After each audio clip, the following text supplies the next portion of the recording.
සියලු දෙනා මගේ YouTube channel එකට සාදරයෙන් පිළිගන්නවා. අද මම මේ වීඩියෝ එක ගෙනල්ලා තියෙන්නේ මේ වෙද්දි හුඟක් කට්ටිය හොයන කාරණාවක් තමයි අපොස සාමාන්‍ය පෙළ විභාගයේ ප්‍රතිඵලය නිකුත් වෙන්නේ කවද්ද කියන එක සම්බන්ධ. මේ වෙද්දි දැනට තියෙන තත්ත්වات එක ප්‍රතිඵලයක් නිකුත් වෙන්න පුළුවන් කවද්ද කියන එක සම්බන්ධව කතා කරමු. මතක් කරනවා මගේ YouTube channel එකට අලුත් වෙලා නම් මගේ YouTube channel එක subscribe කරලා එකතු වෙන්න සහ මගේ Telegram channel එක දාලා තියෙන ඉදිරි update දැනගන්න අනිවාර්යයෙන් මේ Telegram channel එකට join වෙලා ඉන්න කියලා මතක් කරනවා. එහෙනම් වීඩියෝ එකට ගිහලා සම්පූර්ණ විස්තරයක් කතා කරමු.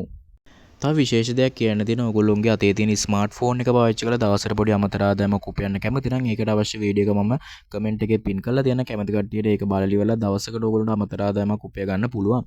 එතකොට ඔයගොල්ලෝ දකින්නදී 21 වෙනිදා සෝෂල් මීඩියා වල ෂෙයා වුණා සංසරණය වුණා නිවුස් එකක් 21 වෙනිදා මධ්‍යම රාත්‍රියේ ප්‍රතිඵල නිකුත් වෙනවා කියලා. ඒක වැරදි නිවුස් එකක් කියලා ඔයගොල්ලෝ දකින්නදී අධ්‍යාපන අමාත්‍යාංශයෙන් නිකුත් කරලා තිබ්බා.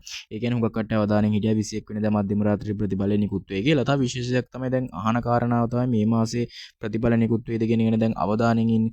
දැනට තියෙන තත්ත්වයට මේ මාසේ කිසිසේ ප්‍රතිඵල නිකුත් වෙන එක නැහැ. ඊළඟ මාසේ ඕගොල්ලෝගේ ප්‍රතිඵලය මුල් සතිය හෝ ඒ කියන්නේ 15 වෙනිදා කලින් අනිවාර්යෙන් ගොඩක් දුරට මුල් සතියේ ප්‍රතිඵල නිකුත් වෙයි. එහෙනම් අපි අලුත් වීඩියෝ එකකින් හම්බෙමු.